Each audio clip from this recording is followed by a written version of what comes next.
rápidamente. El tema de hoy día es enfermedad inflamatoria intestinal versus tuberculosis intestinal. A ver, que avance. Uy, ahora no quiere avanzar la diapositiva. Ya está. Estos son los contenidos que vamos a revisar el día de hoy de una manera bastante rápida. Entonces, este tema se ha cambiado la forma en la que se presenta. En los años pasados solo presentábamos enfermedad inflamatoria intestinal y este año lo hemos decidido juntar con tuberculosis. Y es porque las dos enfermedades son unas grandes imitadoras. Ambas enfermedades presentan manifestaciones clínicas bastante similares. Ambos pueden venir por diarrea crónica, manifestaciones endoscópicas similares. Ambas puede verse una colitis erosiva. Incluso a nivel de las biopsias son bastante similares. Ambas pueden formar granulomas. Por lo tanto, hacer su diagnóstico diferencial es un verdadero desafío. Y si nos equivocamos, podemos tener consecuencias fatales. Por ejemplo, si yo le inicio un tratamiento inmunosupresor a un paciente con una tuberculosis, voy a generar una tuberculosis diseminada con una alta mortalidad. Y por el otro lado, si me demoro en el diagnóstico de la enfermedad inflamatoria intestinal, inicio tratamiento antituberculoso que demora varios meses en hacer su efecto, pierdo tiempo para poder iniciar un tratamiento inmunosupresor adecuado. Además que el tratamiento de la tuberculosis tiene una alta toxicidad, especialmente a nivel hepático. Y esto es todavía más importante en nuestra realidad, porque como pueden ver en este gráfico de la derecha, hay zonas en donde sí la enfermedad inflamatoria intestinal es mucho más prevalente que la tuberculosis, como América del Norte, Europa. Entonces cualquier paciente con una sintomatología compatible con la enfermedad inflamatoria intestinal es más probable que sí sea, a diferencia de otros lugares como África, donde es más probable que sea tuberculosis.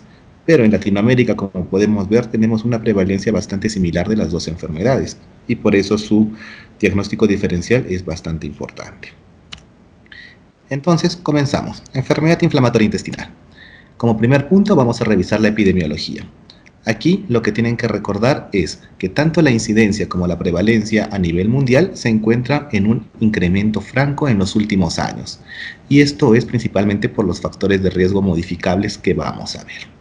Como datos, los más importantes que tenemos son de la realidad europea, con una incidencia de 12 a 15 por cada 100.000 habitantes año para colitis ulcerativa y de 5 a 10 para enfermedad de Crohn. A nivel mundial es mucho más prevalente la colitis ulcerativa que la enfermedad de Crohn. En el Perú los datos son bastante limitados. Tenemos una prevalencia de 50 por cada 100.000, ¿ya? Acá es 50, me comí un cero. Pero son poquitos los estudios que tenemos en lo que es epidemiología de enfermedad inflamatoria intestinal. La edad del diagnóstico tiene una distribución bimodal, tiene dos picos. Uno en la juventud, 20 a 40 años, y otro en la tercera edad, entre los 60 a 70 años. Pero la idea principal es que tanto su prevalencia como incidencia a nivel mundial está en incremento, especialmente en las zonas de baja incidencia, donde hasta hace unos años se encontraba América del Sur. En la clasificación actual se encuentra ya en una incidencia intermedia. ¿Listo? Estos son los factores de riesgo ambientales que vamos a revisar un poco más adelante, que son los más importantes por lo que está aumentando esta enfermedad inflamatoria intestinal y se debe principalmente a los hábitos occidentales en los estilos de vida que tenemos. En lo que tiene que ver la fisiopatología, la etiopatogenia, la idea central de esta enfermedad es que en un individuo genéticamente susceptible o predispuesto se produce una respuesta inmune desregulada o anormal contra los antígenos de la luz, que son los componentes de la microbiota. Entonces son tres ejes que tenemos que estudiar en su fisiopatología. Comenzamos por la genética, como hemos dicho, es lo que nos da la susceptibilidad, lo cual es algo fundamental para poder desarrollar esta enfermedad. Durante muchos años se ha hecho el estudio genético buscando cuál es el gen de la enfermedad inflamatoria intestinal para poder hacer un screening precoz y poder intervenir temprano en su historia natural. Lamentablemente se ha encontrado que no existe el gen único de la enfermedad inflamatoria intestinal. Al momento se han identificado ya más de 240 locis o sitios de riesgo de cambios genéticos asociados a la enfermedad inflamatoria intestinal. El primer gen descubierto y bastante preguntado desde el punto de vista teórico, que es el NOT2, es solamente para la enfermedad de Crohn del tipo ileal y con una población europea. En el resto del mundo a veces no se encuentran estas mutaciones, por eso es que se considera esta enfermedad como poligénica. Es tan importante la base genética que el principal factor de riesgo para desarrollar enfermedad inflamatoria intestinal es tener un familiar de primer grado afectado por esta enfermedad. Mucho más importante en lo que es enfermedad de Crohn, donde hasta el 50% de la carga puede ser familiar, versus la colitis ulcerativa que solo tiene 10% de concordancia entre gemelos. ¿Qué es lo importante en los casos familiares de enfermedad inflamatoria intestinal? Que tienen una correlación temporal y también a nivel fenotipo clínico. ¿Qué quiere decir esto?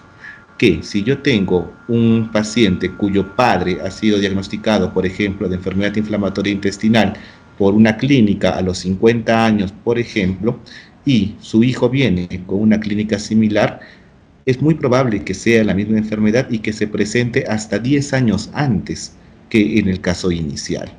Si el papá vino por una enfermedad de Crohn, por ejemplo, de compromiso de intestino delgado, que son de las más difíciles de diagnosticar, el hijo lo más probable es que también desarrolle el mismo fenotipo clínico, es decir, el compromiso de intestino delgado. Por eso es muy importante la carga familiar y las concordancias dentro de la familia afectada por enfermedad inflamatoria intestinal. Como segundo factor fisiopatológico tenemos que es una respuesta inmune desregulada contra los antígenos de la luz. Y esos antígenos de la luz son los antígenos de la microbiota. La microbiota de los pacientes con enfermedad inflamatoria intestinal está alterada. A eso se le llama disbiosis. ¿Qué característica disbiótica tienen estos pacientes? Que hay un aumento de los microorganismos inflamatorios y una disminución de los antiinflamatorios. ¿Cuáles son los antiinflamatorios? Los Firmicutes y Bacteroidetes. ¿Y cuáles son los inflamatorios? Las proteobacterias como la E. coli, que están incrementados. Y es sobre este componente sobre el que actúan los factores de riesgo modificables. El tabaquismo, la dieta, el uso de antibióticos, incluso la apendicectomía puede modificar esta microbiota intestinal para que sea regulada o censada anormalmente por el sistema inmune. Por ejemplo, vamos a comentar algunos factores de riesgo ambientales. El tabaquismo tiene algo interesante, ya que se ha visto que es un factor protector en colitis ulcerativa. Se cree por un efecto inmunomodulador de la nicotina a nivel mucoso superficial. La verdad no está del todo claro, pero sí es un agravante claro en enfermedad de Crohn. La dieta, que es uno de los principales factores por los que está en incremento la enfermedad inflamatoria intestinal en las zonas de baja incidencia, es por la occidentalización de la dieta, donde ha aumentado mucho las grasas inflamatorias, las grasas animales, y ha disminuido las grasas antiinflamatorias o mediterráneas. Entonces, una dieta alta en este tipo de grasas o proteínas de origen animal y bajo en fibra es uno de los principales factores medioambientales que altera la microbiota. Y esta microbiota alterada en el paciente con una base genética susceptible va a generar la enfermedad inflamatoria intestinal. Otro de los factores de riesgo importantes que se han estudiado en los últimos años es la exposición a antibióticos, especialmente en los primeros años de vida. Nuestra microbiota intestinal fisiológicamente se comienza a determinar desde el momento en el que nacemos, por la vía del parto.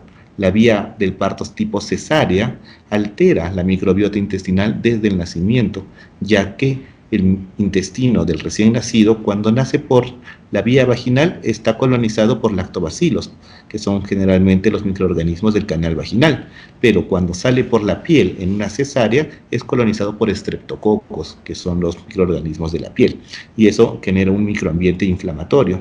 Sobre eso, tenemos que evaluar la lactancia materna. Si hay lactancia materna, se puede regular la microbiota, porque no solo contiene lo que son insumos alimenticios, sino también inmunoglobulinas, defensinas y otras proteínas que van a regular la microbiota.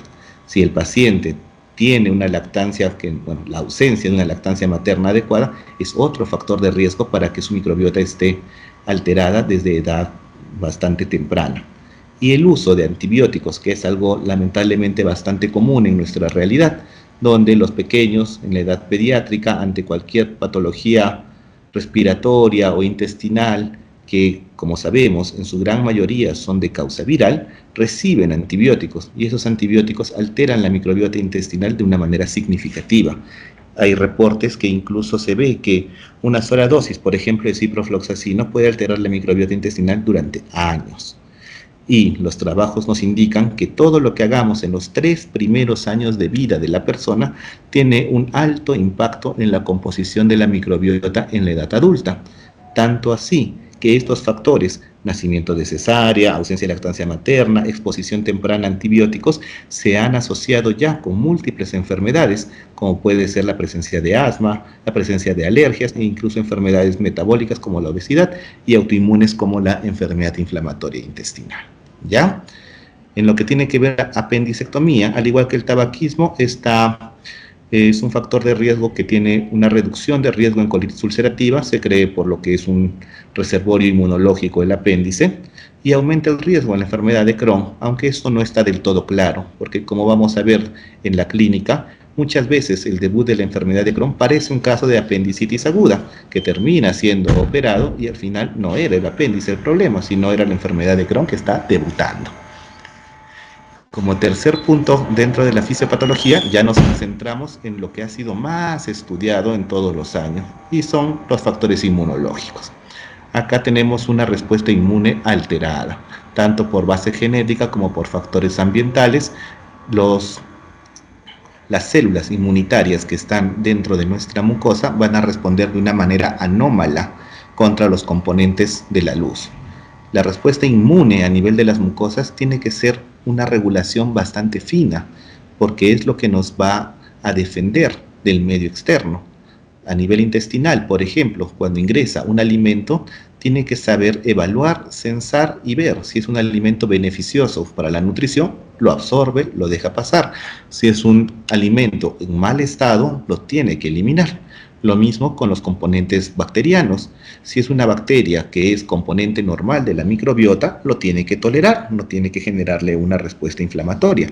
Pero si es una bacteria patógena, una Shigella, una Salmonella, tiene que iniciar una respuesta inmunitaria para poderlo eliminar y evitar que pase hacia la sangre, hacia la circulación sistémica. Incluso cuando ya activa este mecanismo de inflamación, tiene que tener los mecanismos para frenar, una vez de que ya eliminó, por ejemplo, todas las shigellas, frenar su respuesta inmunitaria y comenzar la cicatrización. En estos pacientitos con enfermedad inflamatoria intestinal, todos esos pasos están alterados. Por lo tanto, ante una microbiota potencialmente sana, van a generar una respuesta inmunitaria excesiva, y cuando censan algo que es patógeno, no pueden terminar la respuesta inflamatoria de una manera adecuada. Existen patrones inflamatorios en lo que tenemos la enfermedad inflamatoria intestinal, sus dos fenotipos, los más conocidos, enfermedad de Crohn y colitis ulcerativa. En la enfermedad de Crohn, el principal patrón inflamatorio es una respuesta tipo TGLP1. Este TGLP1 va a liberar este mediador que tienen que recordar, que se llama interferón gamma, y es lo que da la respuesta clínica o las manifestaciones clínicas de esta enfermedad, la formación de granulomas característicos que vamos a ver más adelante. Y es una respuesta inmune bastante agresiva por este patrón TGLP17. Por eso su compromiso de la enfermedad de Crohn es profundo, es transmural. A diferencia del segundo fenotipo, que es la colitis ulcerativa, donde tenemos un patrón TGLP2 pero atípico. ¿Por qué atípico? Porque en condiciones normales el patrón TGLP2 es antiinflamatorio, pero en estos pacientes con sus alteraciones genéticas generan un TGLP2 atípico inflamatorio, pero no es tan profunda la inflamación como el TGLP1-17, por lo tanto la colitis ulcerativa, su alteración es más superficial, solo a nivel de la mucosa. Todos estos cambios inflamatorios generan que la barrera epitelial, que son las células epiteliales unidas para evitar que pasen los patógenos o sus componentes, está alterado y se aumenta la permeabilidad. A eso se le llama el intestino permeable, pasan componentes bacterianos, se estimula más ciclos inflamatorios y se perpetúa el proceso a nivel del intestino. Y lo último que les decía, que también fuera de todo este proceso inflamatorio excesivo inicial que se produce, no tienen la capacidad de limitar o terminar el proceso inflamatorio. Por lo tanto, el ciclo se va repitiendo de una manera constante. ¿Listo? Entonces, para que recuerden, en resumen, la fisiopatología es en un paciente genéticamente predispuesto, se genera una respuesta inmune alterada en respuesta a los componentes de la luz, que generalmente son una microbiota disbiótica. ¿Listo? Ahora pasamos a lo que es el espectro. Como les comentaba, tenemos dos tipos principales: enfermedad de Crohn, colitis ulcerativa, pero existen dos más: la indeterminada, en la que no se puede diferenciar aún porque pueden tener manifestaciones clínicas iniciales similares, y la no clasificada, como la colitis microscópica, que no cumple los criterios anteriores. Pero los más importantes que vamos a ver es enfermedad de Crohn y colitis ulcerativa. Acá tenemos un par de gráficos para que puedan recordarlo fácilmente. La enfermedad de Crohn es una enfermedad transmural y su característica es que es segmentaria. Puede afectar cualquier parte del tubo digestivo de la boca hasta el ano, pero de manera salteada, segmentaria. Y es profunda, es transmural. A diferencia de lo que es la colitis ulcerativa, como podemos ver acá, solo está resaltado recto y colon. Su característica es que es retrógrada, comienza su inflamación en el recto y va ascendiendo para comprometer todo el colon en etapas finales. Y esa es la base de su clasificación. Se puede clasificar anatómicamente solo como una proctitis cuando afecta el recto, una proctocolitis o proctosigmoiditis cuando afecta solamente lo que es colon y el recto y colon sigmoides, y el punto de corte es esta zona de acá, que es el ángulo esplénico, porque cuando logra pasar la inflamación este punto ya se denomina colitis extensa, y es la forma más severa y en la que se pueden presentar las complicaciones de esta enfermedad. Ahora, ¿con qué características clínicas puede venir mi paciente con enfermedad inflamatoria intestinal? Va a depender mucho del lugar donde esté generándose la inflamación. Como les decía, la colitis ulcerativa tiene la característica de afectar desde el recto de manera continua y retrógrada. Por lo tanto, si afecta el recto, lo más probable es que mi paciente venga con lo que es rectorragia, tenesmo rectal, incluso hasta estreñimiento. Por la inflamación, los pacientes tienen miedo a defecar y se aguantan, y pueden venir con eso, hasta impactaciones. Lo característico de esta parte cuando está inflamado el recto, aparte del tenesmo, es que tienen evacuaciones nocturnas, pero de características mucosas, ¿ya? Conforme el proceso va subiendo, ya pasa el recto, estamos a nivel del colon ya, colon sigmoides, colon descendente, o ya si es que logra pasar el ángulo esplénico ya como pancolitis. Lo más común y lo más típico, lo más conocido, es la diarrea crónica sanguinolenta o disentérica, que es la forma más común de presentación, pero recuerden que tiene que estar en el contexto de la colitis para poderse presentar, más del 90% de los casos. ¿Listo? Ahora, la segunda enfermedad, la enfermedad de Crohn, esto es la gran imitadora, porque ya que puede presentarse desde la boca hasta el ano, entonces va a presentar manifestaciones dependiendo del lugar donde está la inflamación. En un segundito.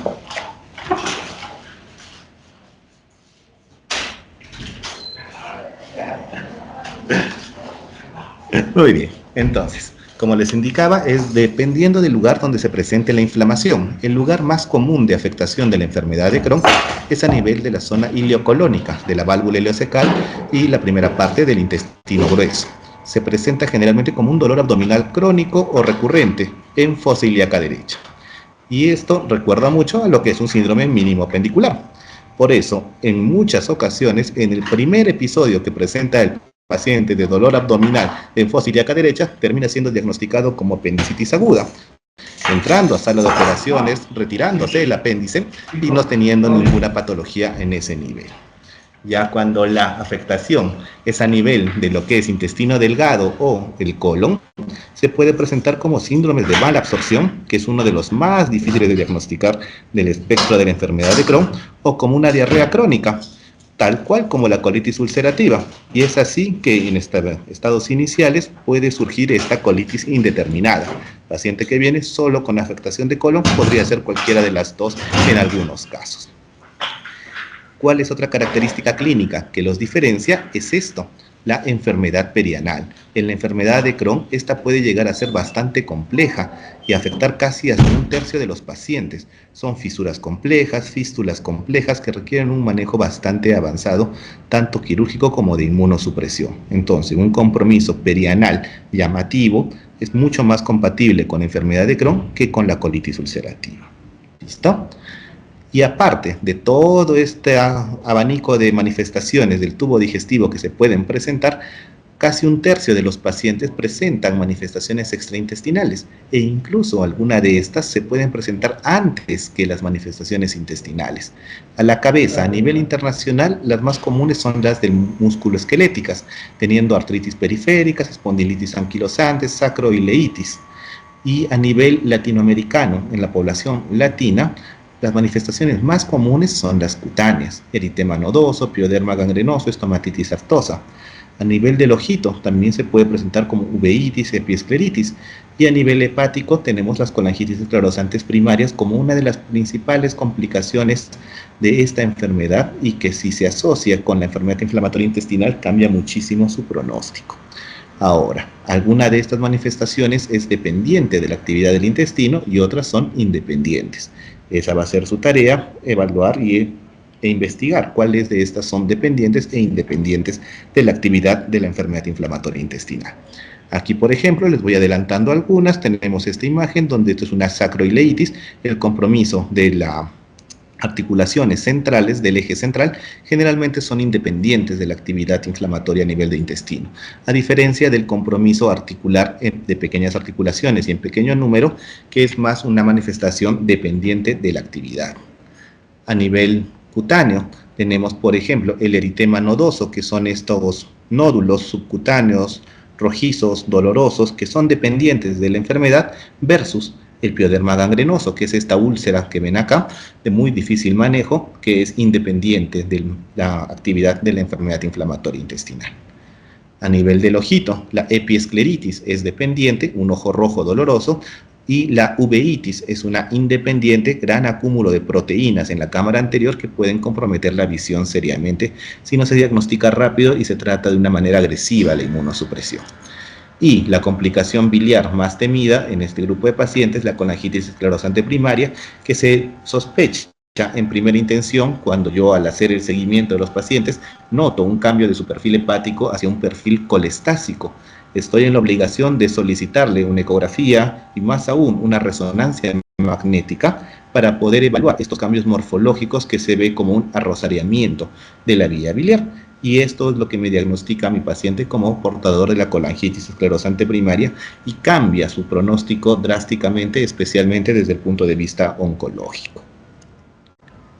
Muy bien, ¿cómo es el curso clínico común de la enfermedad inflamatoria intestinal? El más común es un curso recidivante remitente, es decir, presenta manifestaciones, se desactiva, presenta manifestaciones, se desactiva, a lo que se le llama flares.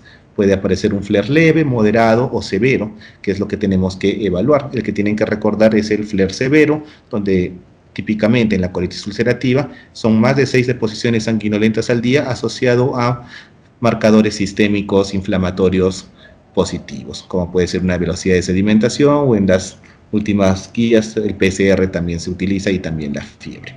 O también se puede presentar en la forma de una complicación aguda, como una hemorragia masiva, más común en la colitis ulcerativa, y que tienen que recordar siempre, el megacolon tóxico.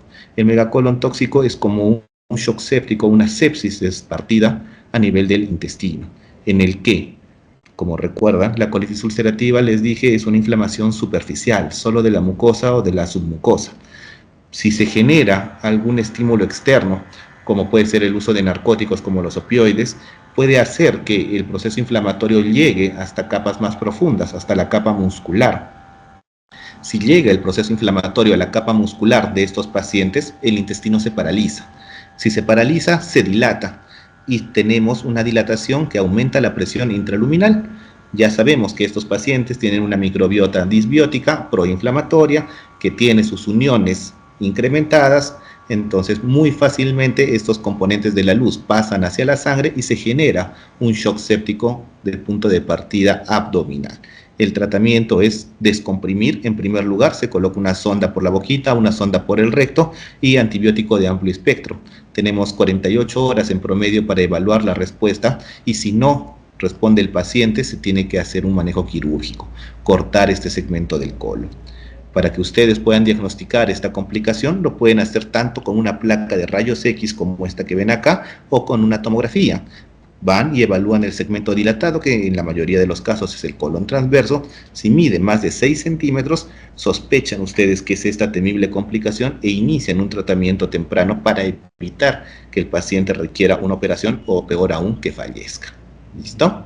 Otra de las complicaciones en las que se puede presentar, especialmente la enfermedad de Crohn, es la formación de fístulas entre segmentos de intestino. Y esto muy difícilmente diagnosticado por métodos endoscópicos. En los últimos años, la mejora de las técnicas imagenológicas con software de tomografía y resonancia nos permite tener esta claridad, como esta imagen que vemos acá, donde se ve claramente el trayecto que está comunicando dos asas intestinales. Y esta es la base de las malas absorciones de la enfermedad de Crohn cuando compromete intestino delgado. Ahora, vamos a ver un poquito acerca de qué es lo que encontraría en los hallazgos endoscópicos e histológicos de estas dos enfermedades. Por ejemplo, acá en la colitis ulcerativa, si ven este video de la parte superior, tenemos esto que es un colon normal y esto que es un colon con colitis ulcerativa. Marcado el compromiso, como pueden ver, toda la inflamación, las erosiones de una manera continua, todo está comprometido. Es de manera retrógrada, comienza en recto y va ascendiendo y puede llegar hasta el ciego del otro lado y generar incluso un compromiso a nivel del ilion distal. Aunque es pequeño, unos cuantos centímetros distales, puede llegar hasta esa zona. Pero lo característico que tienen que recordar es esto: continuo, simétrico. ¿Listo? Y yo, al momento de sacarle la biopsia de estas alteraciones mucosas superficiales, lo que encuentro son estos hallazgos: abscesos crípticos. Esto es lo que tengo que buscar en mi informe de histopatología. ¿Qué quiere decir esto? Que las criptas van a estar distorsionadas de una manera crónica porque es una inflamación que está presente por mucho tiempo, y el componente de la luz van a ser polimorfonucleares. Esos son los componentes que yo tengo que buscar en mi resultado de la biopsia. Si no cumple esas características histológicas, tengo que ampliar mi diagnóstico diferencial. Si las criptas no están alteradas de una manera crónica, tengo que pensar más en procesos infecciosos agudos. Si el componente no son polimorfonucleares, sino, por ejemplo, eosinófilos, tendría que pensar más en una reacción parasitaria o una reacción alérgica. Entonces, la biopsia me ayuda muchísimo. Y aquí, en este segundo, vamos a ver lo que es la endoscopía de la enfermedad de Crohn. En el video van a ver cómo hay zonas del intestino que están normales y zonas que están comprometidas, con estas úlceras longitudinales profundas, que es la característica de la enfermedad de Crohn, como serpientes se les llama en algunas descripciones, y que alterna con zonas de mucosa normal, como pueden ver acá. Al momento que yo hago el estudio histopatológico, la biopsia, lo que intento buscar es el hallazgo más preciso, que son la formación de granulomas. Y esto tienen que recordar porque también se presenta en tuberculosis. Los granulomas de la enfermedad de Crohn no son caseificantes, ¿ya? No tienen un centro que esté caseificado porque no hay microorganismos muriendo. Es una reacción inflamatoria no mediada por microorganismos patógenos. Entonces no generan caseificación. Lo malo es que estos granulomas se encuentran en la profundidad de la pared. Muchas veces las biopsias no llegan a sacar un tejido adecuado para evaluar estos granulomas. Por lo tanto, la ausencia de granulomas no descarta la posibilidad de la enfermedad de Crohn. Y el sitio que más va a afectar, como dice bien acá, es el ilion terminal. Ya en este video estamos viendo, esta es la zona del ciego. Miren, su ciego está normal y más adentro tenía compromiso a nivel de la válvula y del ilio. Muy bien. Entonces, para el diagnóstico de la enfermedad inflamatoria intestinal, nuestro algoritmo, comenzamos con la sospecha clínica, que puede ser un sinfín de manifestaciones, como hemos visto, la exclusión especialmente de causas infecciosas, porque si me equivoco en este diferencial e inicio un tratamiento inmunosupresor, complico mucho el pronóstico de mi paciente, y hacer una evaluación integral. No existe un gol estándar para el diagnóstico de la enfermedad inflamatoria intestinal. Se ha intentado buscar muchísimos estudios a nivel de laboratorio, el hemograma, hallazgos inespecíficos, anemia, leucocitosis, trombocitosis, como un cuadro inflamatorio. Marcadores inflamatorios genéricos, igual PCR incrementada, BCG incrementada, ferritina incrementada. A nivel bioquímico, albúmina baja por consumo, alteración de la función hepática, me hacían pensar en colangitis esclerosante primaria. Y como es una enfermedad autoinmune, por muchos años se ha estado buscando esto: cuál es el anticuerpo de la enfermedad inflamatoria intestinal. Y al igual que en la genética, lamentablemente no se ha encontrado. Los más utilizados son los derivados de la microbiota intestinal para la enfermedad de Crohn, como los antisaccharomyces, y los ANCA atípicos para la colitis ulcerativa. Pero no están presentes en todos los casos, por lo tanto no se pueden utilizar como un gol estándar. Luego se intentó buscar marcadores inflamatorios a nivel de las heces, ya que la reacción inflamatoria está a nivel de intestino. ¿Cuál sería sustrato más probable donde encontrar cambios sería a nivel de las heces. Y aquí sí tenemos un biomarcador bastante interesante, que es este, que se llama calprotectina fecal, cuyo corte óptimo está alrededor de los 50 microgramos por gramo. Tiene una alta sensibilidad para el diagnóstico, pero no especificidad. ¿Qué quiere decir esto? Que me ayuda a pensar que es una enfermedad inflamatoria intestinal, pero no me ayuda a hacer el diferencial con otras causas de inflamación intestinal. Me ayuda a diferenciar, digamos, una diarrea crónica, si es que es inflamatoria o no. Van a ver en sus clases teóricas que existen las diarreas funcionales, las diarreas asociadas al intestino irritable, que son bastante comunes en la población. Estas, ya que no están mediadas por alteraciones inmunes, no elevan calprotectina fecal. En cambio, la enfermedad inflamatoria intestinal y todas las otras inflamaciones, incluyendo tuberculosis, pueden elevar la calprotectina fecal. Por eso tiene una alta sensibilidad, pero una muy baja especificidad para su diagnóstico de la enfermedad inflamatoria intestinal. Lactoferrina fecal tiene la misma utilidad que calprotectina, solo que calprotectina tiene mucha mayor cantidad de laboratorios que la realizan. El panel genético, lo que les decía, su utilidad es muy limitada porque no existe el gen único. Se están haciendo actualmente scores poligénicos basados en inteligencia artificial para poder subclasificar las poblaciones de más riesgo de desarrollar una u otra complicación, pero para el diagnóstico en sí, su utilidad es bastante limitada. Y la microbiota, que es el boom actualmente en casi todas las enfermedades digestivas, se encuentra en investigación. ¿Listo? Recuerden, no existe un único test. La endoscopía e histología, lo que hemos comentado en la diapositiva anterior, y si es necesario se pueden utilizar técnicas de imagen avanzada, especialmente cuando quiero estudiar el intestino delgado, enterografía, ecografía de ilion e incluso la cápsula endoscópica. Y lo más importante que recuerden siempre, es esencial descartar causas infecciosas antes de iniciar cualquier tratamiento de inmunosupresión. Para el tratamiento de la enfermedad inflamatoria intestinal va a depender mucho de el estadio en que se diagnostique, si es leve, moderado, severo el brote. Se puede comenzar con antiinflamatorios tópicos como los 5-aminosalicilatos, que son mucho más importantes y efectivos en colitis ulcerativa. En enfermedad de Crohn han demostrado ser casi ineficaces, y lo que tiene a favor esta medicación es que los laboratorios lo desarrollan en formas orales y tópicas. Existen componentes en forma de gránulos que se pueden liberar a nivel de ilion, pero cuando tengo casos en los que solo está comprometido el recto, por ejemplo una proctitis, existen también la presentación en supositorios o la presentación en espumas o en enemas, que me ayuda a administrarle el medicamento solo en la zona mucosa que necesito. Y como recordamos, la colitis ulcerativa es una inflamación superficial más que suficiente en la gran mayoría de casos leves y moderados con este medicamento para evitar la toxicidad sistémica de inmunosupresores orales. Cuando falla esto o el paciente se presenta directamente en un brote grave, tenemos que iniciar una terapia de inducción, bajar rápidamente la respuesta inmune, y esto se da a base de corticoides. Los corticoides pueden ser vía oral como prednisona o vía endovenosa como metilprednisolona.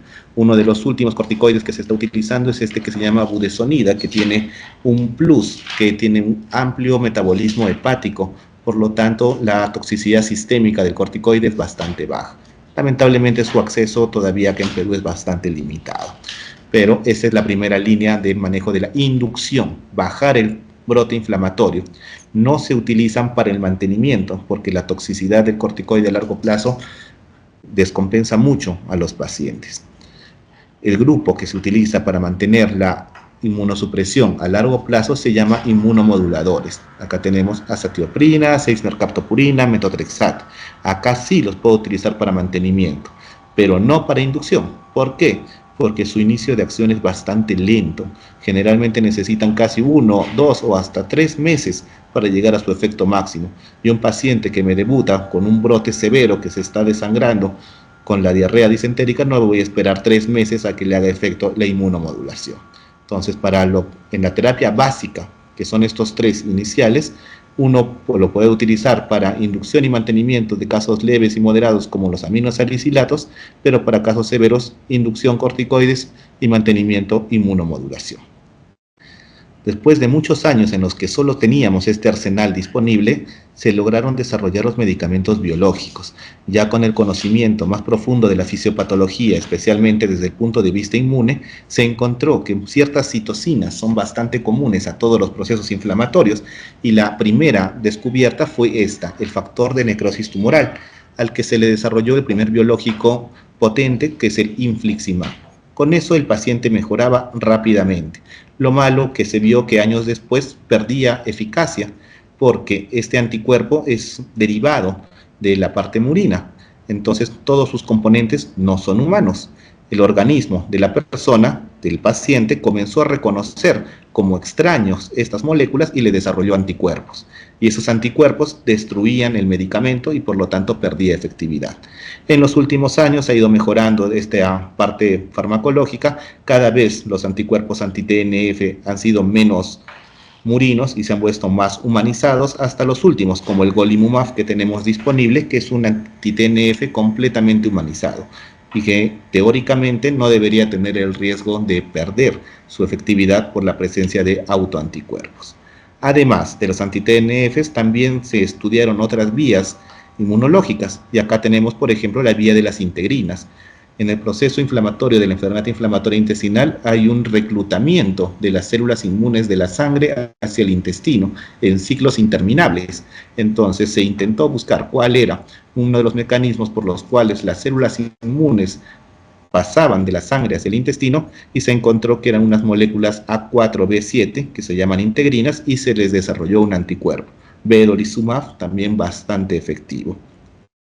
Yendo un poco más atrás en la fisiopatología, comenzaron a evaluar las interleucinas que generaban los cambios de patrones iniciales, esos que vimos, hacia un patrón T-helper 1-17 o hacia un patrón T-helper 2 atípico, que son los primeros cambios que se dan a nivel de los ganglios en etapas tempranas de enfermedad inflamatoria intestinal, y encontraron que esta interleucina 12-23 juega un papel crítico.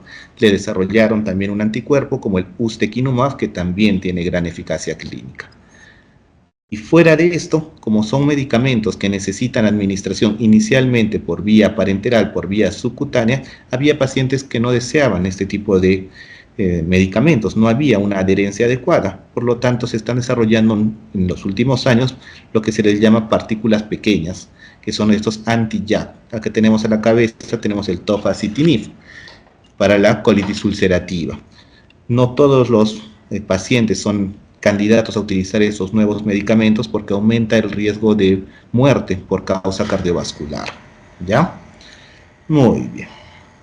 Y bueno, eso de la parte del tratamiento médico de la enfermedad inflamatoria intestinal. También existen indicaciones quirúrgicas, como hemos visto en la colitis ulcerativa, megacolon tóxico que no mejora con el tratamiento médico, perforaciones, cánceres, y en la enfermedad de Crohn es donde ha habido la mayor cantidad de cambios de las indicaciones quirúrgicas en los últimos años. El objetivo es operar lo menos posible en la enfermedad de Crohn, porque al ser una enfermedad que puede afectarme de la boca hasta el ano, con brotes que pueden saltar segmentos, tendría que pasarle cortándole todo el tubo digestivo a la persona que sufra esta enfermedad. Por lo tanto, el objetivo es operar lo menos posible la enfermedad de Crohn. Hay muchos casos en donde la inflamación de la mucosa es tan importante que asemeja obstrucciones, pero al final no son obstrucciones. Entonces se le tiene que dar una gran cantidad de tratamiento médico de primera línea para ver si es necesario o no hacer el manejo quirúrgico. Y el seguimiento oncológico como última parte de la enfermedad inflamatoria intestinal, tenemos que hacer un seguimiento especial a nivel del colon, a descartar un cáncer de colon, pero no es al año o a los 2 años de haber hecho el diagnóstico. Generalmente requiere más tiempo para que se generen los cambios patológicos en las células del intestino. Generalmente se comienza el control dentro de los 8 a 10 años después del diagnóstico de la colitis. Si hubo también un compromiso a nivel perianal, se tiene que descartar el cáncer epidermoide anal, y si hubo un compromiso a nivel de intestino delgado, lo mismo. Este cáncer que vemos en la parte superior es el que viene a cambiar el pronóstico de los pacientes con enfermedad inflamatoria intestinal, y es la patología maligna de la vía biliar, que se presenta cuando aparece concomitantemente la colangitis esclerosante primaria, y aquí sí tengo que comenzar mi screening oncológico desde el momento en el que hago el diagnóstico con resonancias anuales, porque su prevalencia de cánceres es de 10 10 a 15%. Esto quiere decir que aproximadamente 1 a 2 pacientes va a comenzar a desarrollar cánceres de la vía biliar a partir del momento de diagnóstico. Ya no en 8 a 10 años como estaba en la población general de enfermedad inflamatoria intestinal, sino desde el primer año de diagnóstico. Y otros screening oncológicos que tienen que hacer es el cáncer de piel y el linfoma, especialmente en los pacientes que utilizan inmunosupresores como azatioprina y mercaptopurina. ¿Listo? Muy bien, entonces hasta ahí un descansito.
Muy bien, continuamos ya la última parte. No se duerman. Listo, tuberculosis intestinal, nuestro gran diferencial, especialmente en nuestra realidad de Latinoamérica. A ver. Siguiente. Listo. Epidemiológicamente, como sabemos, la TB intestinal es una de las manifestaciones extrapulmonares de la tuberculosis, puede afectar hasta el 20% de los pacientes con tuberculosis pulmonar y no es necesario que estén presentes al mismo tiempo. Es decir, que cuando yo haga mi diagnóstico diferencial y estudie la parte pulmonar en un paciente con sospecha de TB intestinal, si no tiene compromiso pulmonar, no me lo descarta. Es muy común que ya no tenga compromiso pulmonar al momento de presentar la sintomatología intestinal. La zona más frecuentemente afectada de esta enfermedad es a nivel de la región iliocecal, lo cual, si recuerdan de hace unos minutos, es también la zona más afectada de la enfermedad de Crohn. Luego sigue yeyuno, ilio, intestino delgado, que también es la segunda zona más comprometida de enfermedad de Crohn, y en siguiente lugar el colon, tercer lugar también de la enfermedad de Crohn. Por eso su diagnóstico diferencial en ocasiones es bastante difícil. ¿Listo? Lo que es la fisiopatología, esto es una enfermedad infecciosa, por lo tanto tenemos un agente, que en este caso el más común es el Mycobacterium tuberculosis, aunque también puede ser el Mycobacterium bovis en casos raros en los que se tiene una ingestión directa de los bacilos procedentes de leche no pasteurizada. ¿Ya? El antecedente de consumo de leche no pasteurizada es muy importante para sospechar de TB por Mycobacterium bovis, porque incluso con los estudios más avanzados, que es genética, para encontrar por PCR el Mycobacterium, hay muchos test que solamente detectan Mycobacterium tuberculosis, pero no Mycobacterium bovis, y eso retrasa el diagnóstico en una gran cantidad de pacientes. Ahora, ¿cómo llega el Mycobacterium a la zona del tubo digestivo para generar la infección? Lo más común es la ingestión directa de esputo contaminado desde un punto pulmonar o de la leche no pasteurizada, o en segundo lugar una reactivación que durante un ciclo primario haya quedado los bacilos de la tuberculosis aislados en la zona ileocecal. Como bien saben, esta zona es bastante rica en tejido linfoide, entonces es bastante común que los bacilos terminen quedándose en esta zona y reactivándose años después cuando se produce alguna disminución de la inmunidad. Mucho más raro la diseminación hematógena o la extensión directa desde otros focos primarios. Y dentro de los factores predisponentes, el que más tienen que recordar es la inmunosupresión. El principal factor de riesgo de tener TB intestinal, la coinfección con el VIH-Sida, que aumenta 20 a 40 veces su prevalencia. Así como tener enfermedades crónicas como la diabetes, la cirrosis, la enfermedad renal crónica, los cánceres que generan estados de inmunocompromiso, factores sociodemográficos como hacinamiento, desnutrición, también son factores de riesgo importantes y muy comunes en nuestra realidad peruana.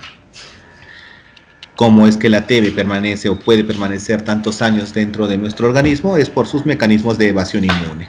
Como sabemos, la tuberculosis apenas ingresa en contacto con el sistema inmune, es fagocitada por los macrófagos, pero estos macrófagos, al final de su proceso inflamatorio, son incapaces de eliminar completamente a los microorganismos porque tienen la capacidad del bacilo de inhibir su fagosoma. Como no pueden eliminar al bacilo, lo tienen que aislar. Y al momento del aislamiento es que se generan estos granulomas característicos.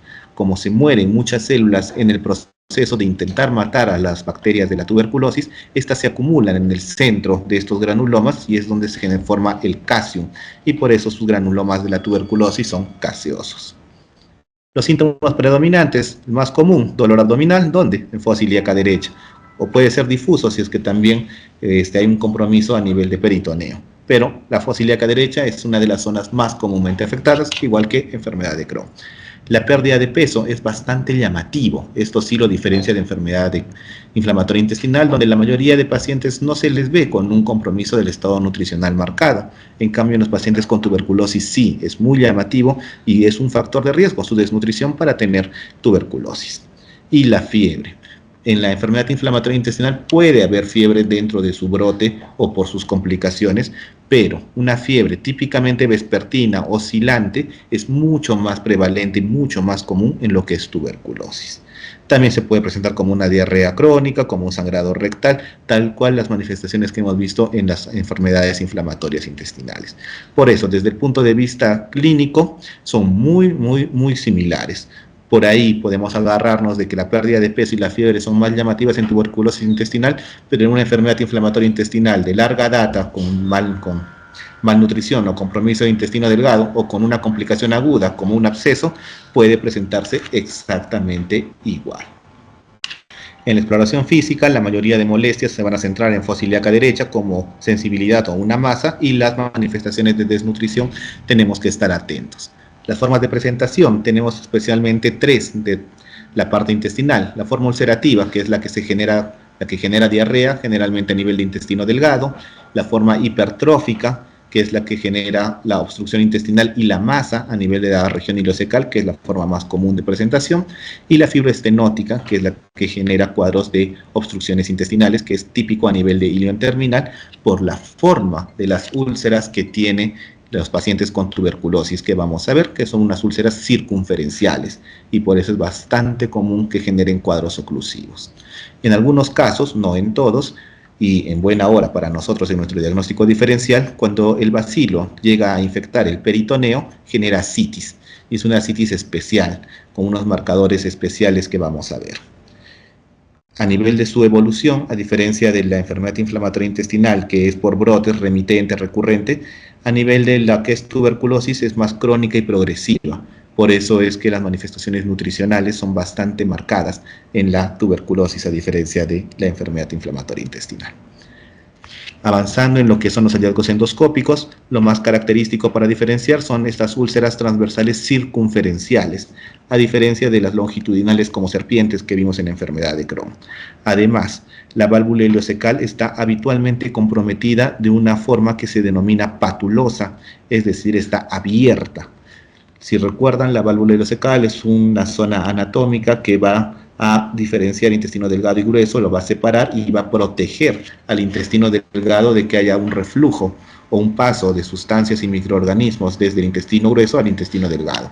Por lo tanto, ya que es una válvula, tiene que estar abierta y cerrada por momentos.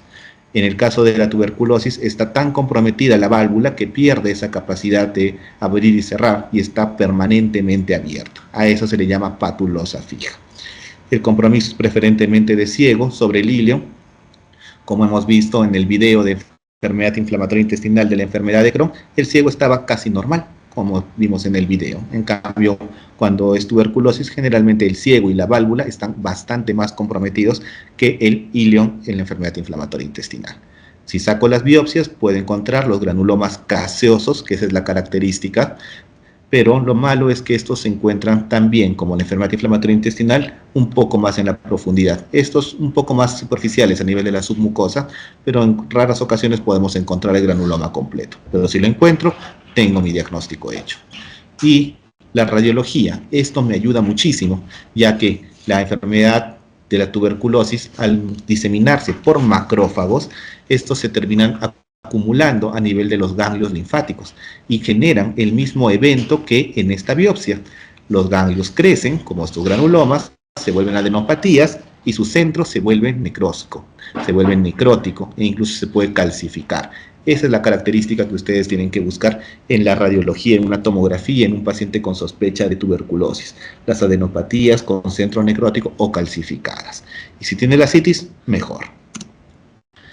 Entonces, para el proceso diagnóstico, es como hemos dicho, es desafiante, es inespecífico la mayoría de sus manifestaciones. ¿Con qué lo puedo diagnosticar? Si encuentro los granulomas calcificantes, hago mi diagnóstico. Si me sale un cultivo positivo, pero demora muchísimo en crecer el Mycobacterium, y lo que más se utiliza es la presencia de su material genético positivo, como este PCR. Estas técnicas moleculares tienen una alta sensibilidad para Mycobacterium tuberculosis, incluso pueden detectar simultáneamente resistencias a rifampicina, como este examen de GeneXpert, que es bastante común en el ministerio, por ejemplo. Pero lo malo y lo que tienen que averiguar siempre que pidan estos exámenes es si, además de detectar el PCR de Mycobacterium tuberculosis, detecta el de Mycobacterium bovis, porque si no, pueden errar en el diagnóstico por no estudiar su material genético. Las técnicas de imagen, dependiendo del lugar donde esté generándose la clínica, endoscopía alta, con colonoscopía, si es que fuera de la parte de las diarreas, se requieren tomar múltiples biopsias, mínimo 8, para encontrar estos granulomas. La radiología, lo que les indicaba, las adenopatías con calcificación, la histopatología, y en ocasiones se puede llegar incluso a la laparoscopía, casos de complicaciones quirúrgicas o de dolores abdominales sin causa aparente o ascitis, no se puede determinar el diagnóstico, terminan en estudios de laparoscopía, y aquí es donde podemos encontrar estos tubérculos peritoneales y poder tomar las muestras directas de estos tejidos para la patología. Si tengo la suerte de que tengo presencia de líquido ascítico, puedo solicitar un biomarcador que se llama ADA. Este es bastante sensible y específico, pero solo cuando la tuberculosis está a nivel de peritoneo. Su punto de corte es de 33 unidades por litro para que sea positivo mi ADA en líquido ascítico. Otros exámenes que bastante se solicitan para estudiarlo es el PPD y el cuantiferón. El PPD tiene una utilidad bastante limitada en nuestro medio, ya que somos un área endémica y con presencia de la vacuna BCG, y el interferón, que es su nombre más conocido, es el cuantiferón, solamente me indica exposición a tuberculosis, que la gran mayoría de población peruana lo tiene. No me ayuda a diferenciar una infección latente de una infección activa. Por lo tanto, si yo tengo la sospecha de una tuberculosis, tengo que ir a buscar a la bacteria, ya sea en cultivo o por PCR. Y si haciendo todo esto no llego a mi diagnóstico, puedo utilizar lo que se llama el tratamiento empírico. Puedo utilizar un ciclo de antibiótico terapia que mate el Mycobacterium tuberculosis y evaluar su respuesta clínica a las 8 semanas. Un segundito.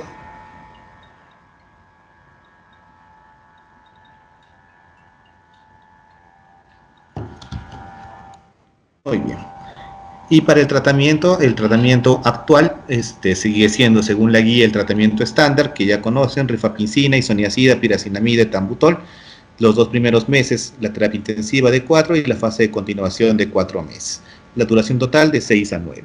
Pero en algunos casos se puede extender hasta 12 meses según las últimas guías, porque los medicamentos, estos antibióticos, llegan con bastante dificultad a la zona de intestino. No tienen la misma eficacia como tratar a la bacteria a nivel pulmonar.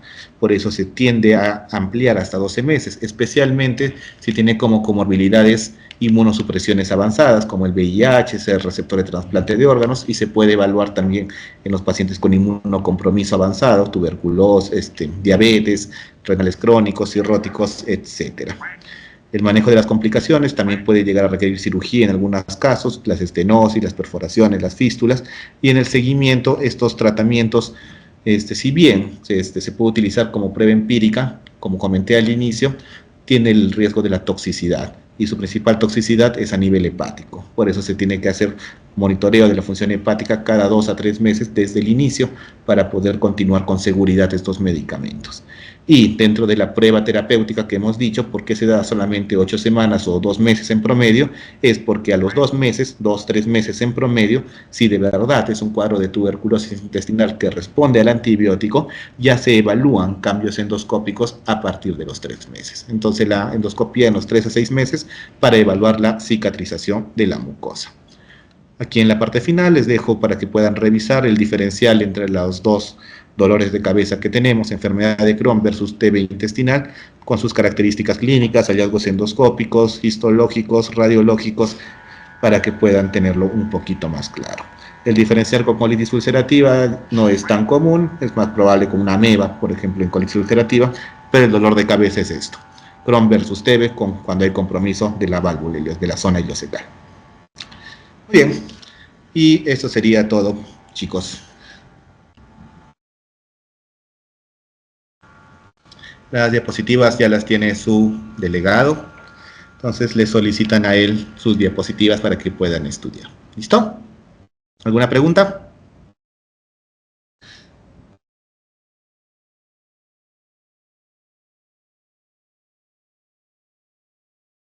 Ay, Arlet.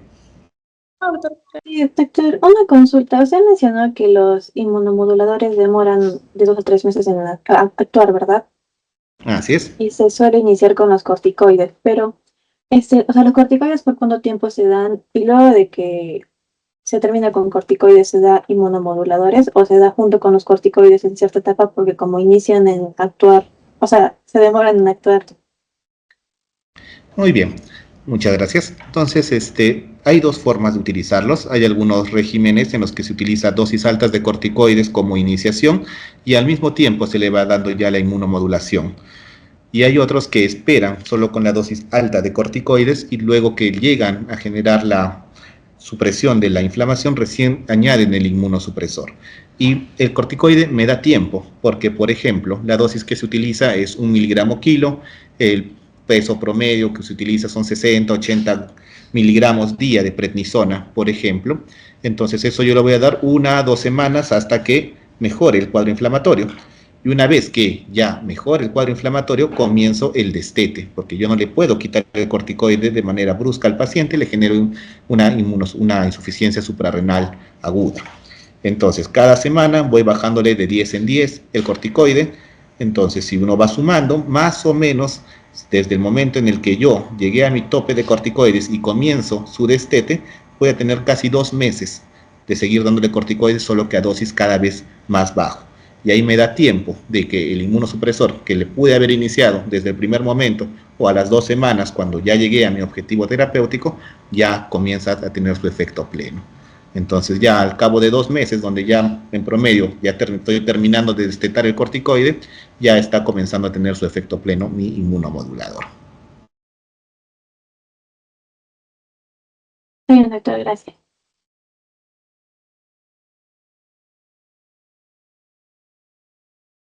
¿Alguien más? No, nos vamos a almorzar.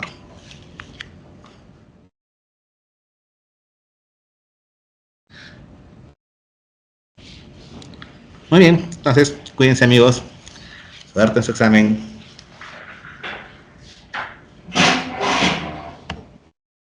Gracias, doctor. Hasta luego.